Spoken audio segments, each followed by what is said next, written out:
Olá, mães conscientes! Espero que estejam todas muito bem.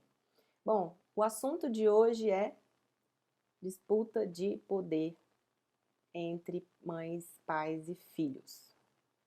E aí, isso acontece com muita frequência aí na sua dinâmica familiar? Me conta aqui nos comentários que eu quero saber, tá bom? É mais comum do que a gente imagina. Tá, Silvia, mas o que seriam essas disputas de poder? Bom, geralmente elas acontecem quando os pais tentam impor a sua vontade e isso acaba acontecendo de forma autoritária, sem considerar os sentimentos, o tempo, a opinião dos filhos. Por exemplo, vai arrumar seu quarto agora porque eu tô mandando. Ponto final. Elas também podem surgir quando a criança ou o adolescente desafia a autoridade dos pais e busca controlar ou manipular a situação para atender os seus próprios desejos. E isso pode acontecer, por exemplo, quando ela se recusa a estabelecer regras, a seguir as regras pré-estabelecidas pelos pais, ou quando elas tentam tomar decisões importantes sem levar em consideração a orientação dos pais. Essas disputas de poder, elas podem acontecer nas mais diversas situações do dia a dia. Por exemplo, no estabelecimento da rotina diária, dos horários, nas escolhas alimentares, na execução das tarefas domésticas, enfim, nas atividades extracurriculares. São momentos em que os interesses e os desejos dos pais e dos filhos entram em conflito, levando ali a uma disputa pelo controle da situação. Guarda essa palavra, controle. Tá? É importante eu trazer aqui também que a disputa de poder por si só não é necessariamente negativa, uma disputa pelo poder de forma assim, saudável. Tá? Por quê? Porque isso é natural do ser humano e é natural que hajam diferenças de opiniões e interesses entre pais e filhos. Lembrando que os nossos filhos, independente da idade, eles estão sempre num processo de desenvolvimento de autonomia. Isso se intensifica muito na pré-adolescência e adolescência, né? Autonomia e identidade. Quando uma relação entre pais e filhos ela é somente baseada na disputa de poder, o vínculo emocional ele é bastante prejudicado. A confiança é abalada e a conexão, que é tão essencial para um relacionamento saudável, ela fica muito comprometida. Quando há essa situação com muita frequência, esse tipo de dinâmica ela cria um ambiente de tensão e conflito. Quando os pais estão constantemente em uma luta de controle e poder, isso vai gerando um sentimento de desconfiança e desequilíbrio na relação, onde um lado sempre vai sair perdendo. A confiança, que é essencial para qualquer relacionamento, ela vai embora. Quando o controle, a necessidade de controle chega, a confiança e a conexão vão embora. Quando elas percebem, né, as crianças, os adolescentes, que estão constantemente nessa batalha de poder, elas podem também começar a questionar a capacidade dos pais de fornecerem segurança, apoio emocional e orientação adequada. Porque é tudo baseado no eu que mando, não há aprendizado nas intervenções.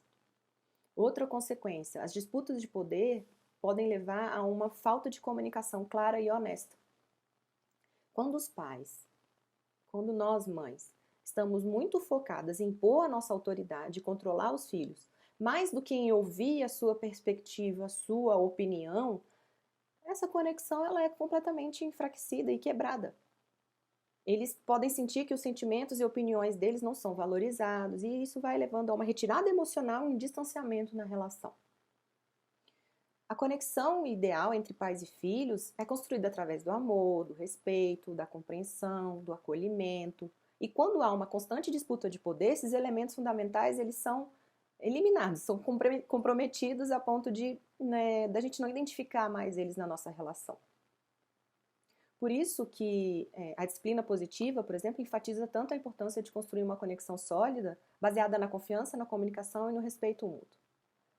Adotar uma abordagem mais colaborativa, envolver os nossos filhos nas decisões familiares, fazem total diferença ali no segmento dessas regras, desses combinados e no aprendizado das crianças de fazer o que precisa ser feito. Há um desenvolvimento muito mais harmonioso e muito mais aprendizado. Então é muito mais importante a criança ela participar daquela decisão, entendendo a importância daquilo, o contexto, do que simplesmente obedecer pura e simplesmente.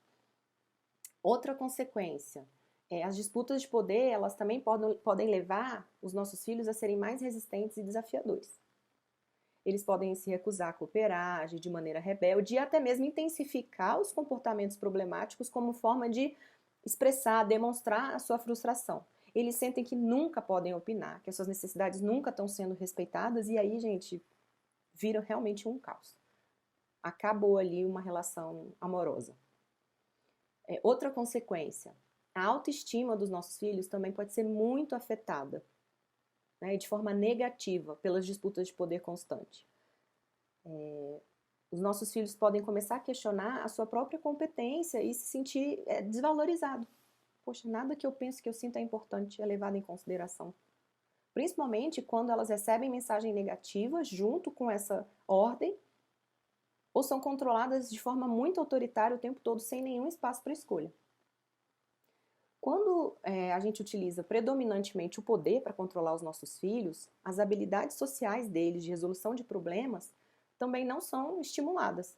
Elas perdem a oportunidade de aprender a tomar decisão autônoma, porque elas só têm que obedecer o tempo todo, a lidar com os conflitos de maneira saudável e a desenvolver empatia pelo outro, porque elas não têm a empatia pelo lado dos pais.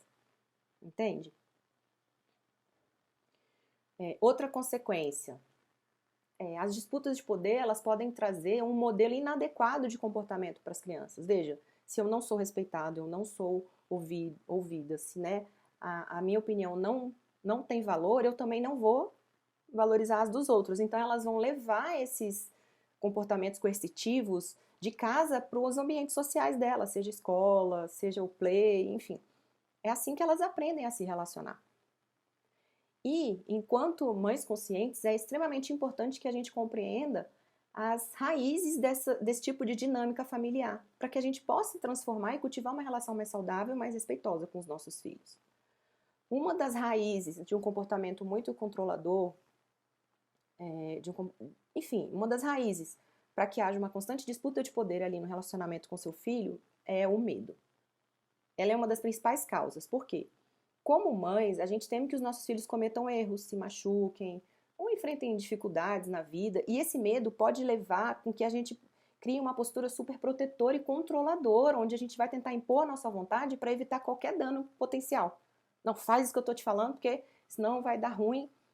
E aí a gente acaba tirando da criança e do adolescente uma oportunidade enorme de aprendizado. É importante reconhecer que o nosso medo excessivo ele vai restringir o desenvolvimento saudável das experiências da vida e prejudicar muito a construção da autonomia dos nossos filhos.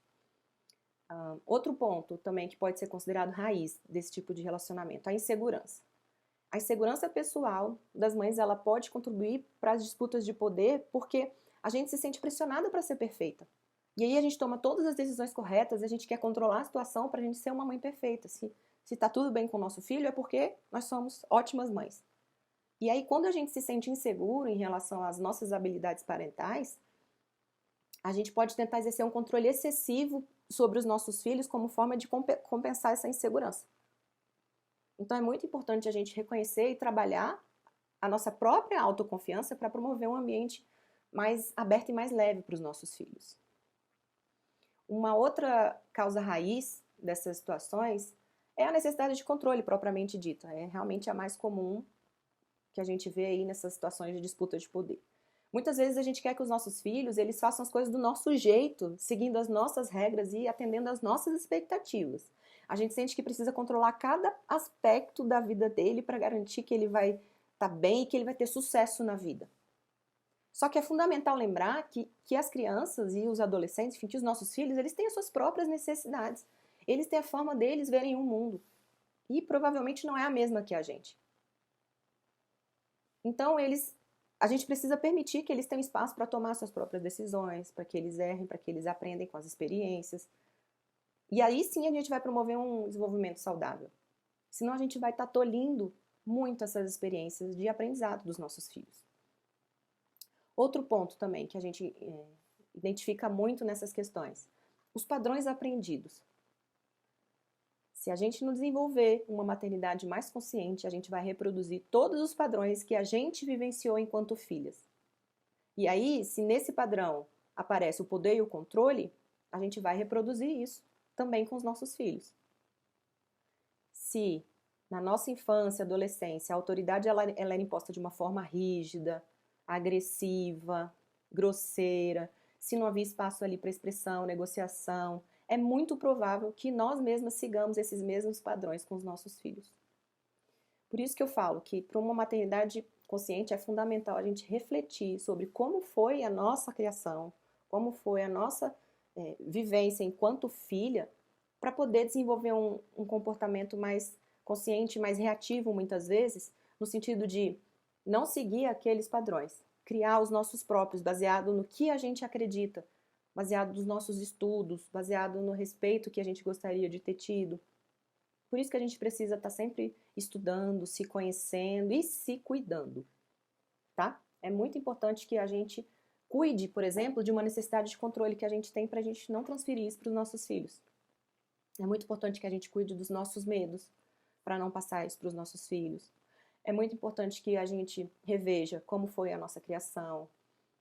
É muito importante que a gente identifique onde estão as nossas inseguranças enquanto mães, porque isso vai refletir muito na forma como a gente se relaciona com os nossos filhos. É extremamente importante a gente se observar para que a partir daí a gente identifique esses gatilhos e possa trabalhar em cima deles, para que eles não sejam determinantes nas nossas intervenções com os nossos filhos. Fazer reuniões de família, montar um quadro de atividades junto com o filho, pedir sugestão para os nossos filhos sobre como a gente pode resolver a questão do lixo, envolver o outro na hora de tomar uma decisão aumenta de forma incrível a chance dele colaborar, dele seguir aquele combinado, porque ele fez parte. Ele disse que é melhor recolher o lixo nas quartas-feiras às 16. Óbvio, né? Se o lixeiro estiver passando por ali. Mas enfim, vocês entenderam o que eu quis dizer. Quando eu defino, não, eu vou lavar a louça 20 minutos após o almoço, porque eu vou descansar um pouco. Se eu me comprometo com isso, se eu trago essa solução, né, o meu comprometimento com isso é muito maior do que simplesmente uma ordem vinda de cima.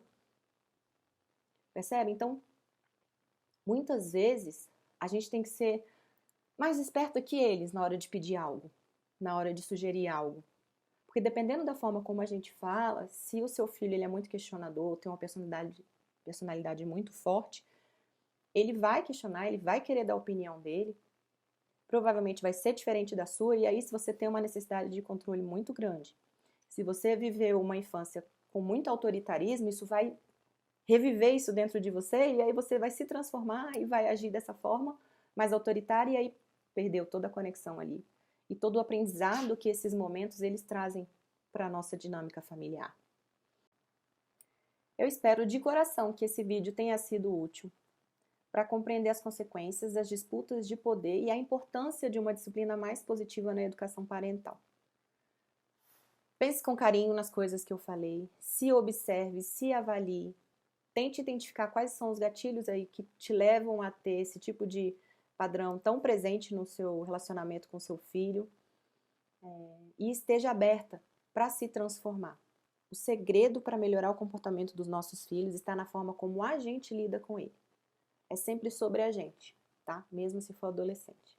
O que cabe a mim? O que eu posso fazer hoje que vai transformar o meu relacionamento com os meus filhos? Essa é uma excelente reflexão para você fazer sempre antes de dormir.